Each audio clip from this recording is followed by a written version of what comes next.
O Trump, cara, ele fez anunciou aí uma tarifa que, pelo que eu ouvi na rádio, pelo que eu li também, pegou todo mundo meio que de surpresa.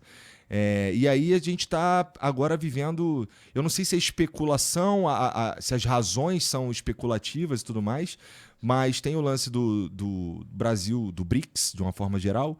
Ele tem falado também bastante sobre a maneira como, entre aspas, temos tratado o ex-presidente Bolsonaro, né? Que ele considera que está sendo injustiçado, não é? Mas no fim, o fato é que temos aí um problemão para lidar de uma tarifa que ela vai atrapalhar bastante a nossa vida no fim das contas, eu suponho, não é? Bom, primeiro é um prazer estar aqui com o professor Ricardo Marcílio, de quem eu sou grande admirador, já falei para ele. Tem uma sobrinha que é grande fã do Ricardo também. Que chique, né? Que me indicou aí o canal dele. E agradecer novamente esse prazer de estar aqui no Flow.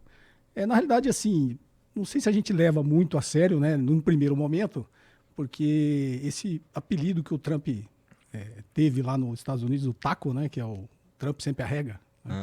Que é Trump always chicken out. Boa.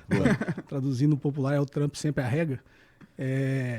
Na realidade, ele arregou de novo, né? Apesar de não parecer, ele tenta sempre demonstrar força nesse estilo de coerção que ele tem, né? Mas os 90 dias que ele estabeleceu venceram no dia 9 de julho, né? Então, antes de vencer, ele aplica a tarifa e coloca o dia 1º de agosto. Então, na realidade, ele arregou de novo, né? Ele está dando sempre um prazo. E nessa carta, se a gente olha bem, primeiro é uma excrescência, né? A forma como ele se comunica como chefe de Estado. A carta nitidamente é uma colcha de retalhos, é meio que um Frankenstein, né? Ele inicia ali dando um teor político, tentando defender o indefensável, né? Que é pedir aí e tentar interferir em assuntos soberanos do Brasil, né? Não tem nada a ver um país tentar querer ditar aí o que o outro país vai fazer internamente com as suas instituições. Mesmo que o executivo quisesse, existe uma clara separação dos poderes aqui, né? Não é uma ação do executivo, é uma ação do judiciário.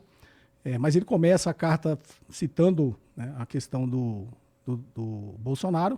No meio, parece que foi um Ctrl-C, Ctrl-V ali das outras, até então, né, das outras 21 cartas que ele enviou. Tanto que nesse meio aí, quando ele envia, ele fala de déficit. Os Estados Unidos não tem déficit comercial com o Brasil. E no final tem sempre o que ele sempre envia para os outros, que é um trechinho, ó, não põe tarifa, senão eu vou somar a tarifa que eu já coloquei. E no finalzinho tem sempre o veja bem, né? Veja bem, se você, né, tentar negociar tal, a gente pode rever isso. Então, assim, é uma carta que qualquer diplomata, qualquer negociador minimamente acostumado com essas relações internacionais vai levar a sério. E o mundo não tem levado a sério as cartas do Donald Trump, né? Eu acredito que chegando em 1º de agosto isso não vai acontecer. Mesmo que aconteça, o impacto tanto para os Estados Unidos quanto para o Brasil, eu acho um tanto que irrelevante, né? Até para os caras que estão produzindo commodity aqui no Brasil?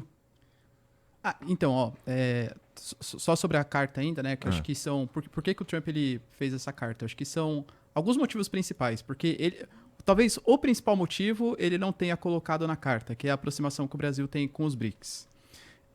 Ele fala sobre a questão da política. Eu, particularmente, Igor, mesmo que ele seja a favor do Bolsonaro, muito difícil saber, né? Não acho que ele esteja querendo defender a democracia do Brasil. Afinal, mesmo se ele considera que o Bolsonaro solto é defender a democracia, ele não tem um histórico exatamente de defender democracias pelo mundo. Vide que ele não se importa com a Arábia Saudita, com a Turquia, com o Catar, por exemplo, que são governos autoritários, só que como são parceiros, não sofrem nenhum tipo de retaliação, né? Ou seja, se o Lula tivesse uma postura pró-Estados Unidos, possivelmente ele não estaria falando de democracia com o Bolsonaro. A questão da comercial mesmo, que aí ele cometeu inclusive um erro, já que o Brasil não tem esse déficit. E penso que é muito mais por conta dos BRICS. Tanto que hoje, por exemplo, ele já fez críticas à China, à Índia, ao Brasil também, falando que pode taxar em 100% esses países, caso eles continuem apoiando a Rússia na guerra. Percebe que é sempre contrário aos BRICS. E o Brasil, na última cúpula, ele falou de propostas como, por exemplo, alternativas ao FMI e ao Banco Mundial, que é uma coisa que desagrada ao governo Trump.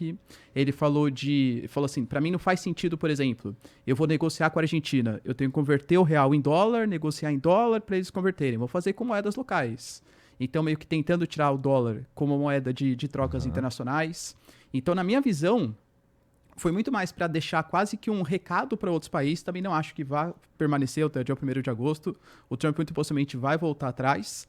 Mas um recado para países, por exemplo, como a Arábia Saudita, que estão em negociações para entrar nos BRICS, ou com a Indonésia, por exemplo, que recentemente integrou, o Vietnã, por exemplo, todos esses países do sul global. Olha, se vocês continuarem com essa proposta de querer desdolarizar a economia, querer se aliar à China, por exemplo, isso vai ter repercussões comerciais, ou pelo menos eu vou ameaçar para que tenha essas repercussões. O Brasil, por exemplo, ele conseguiu assinar com os chineses, recentemente, uma parceria que pode estabelecer finalmente a ferrovia bioceânica. Eles estão anunciando, né, um estudo de viabilidade, por enquanto, mas para fazer com que o porto de Ilhéus, na Bahia, conecte ao porto de Xangai, que foi construído também pelos chineses no Peru, com mais de $1 bilhão.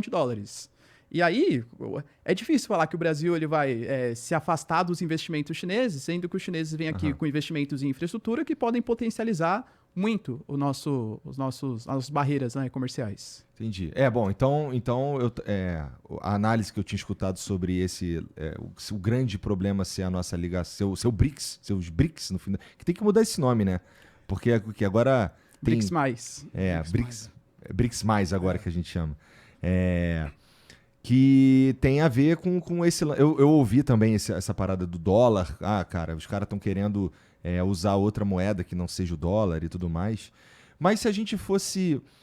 Bom, vamos lá. Fala-se muito do BRICS e tudo mais. Vocês conseguiriam explicar aí, basicamente, o que é e para que serve BRICS? Que talvez a nossa audiência não saiba exatamente o que é. O BRICS, na realidade, as iniciais... Começou, na realidade, sem a África do Sul. Era o BRIC, né? Depois virou o BRICS. Que é Brasil, Rússia, Índia, China e África do Sul. Isso foi quando? Foi no começo do... 2009, se não me engano, né? Foi em 2009. E aí, na realidade, foi até um economista americano que criou esse termo e os países, por iniciativa até do Brasil, né?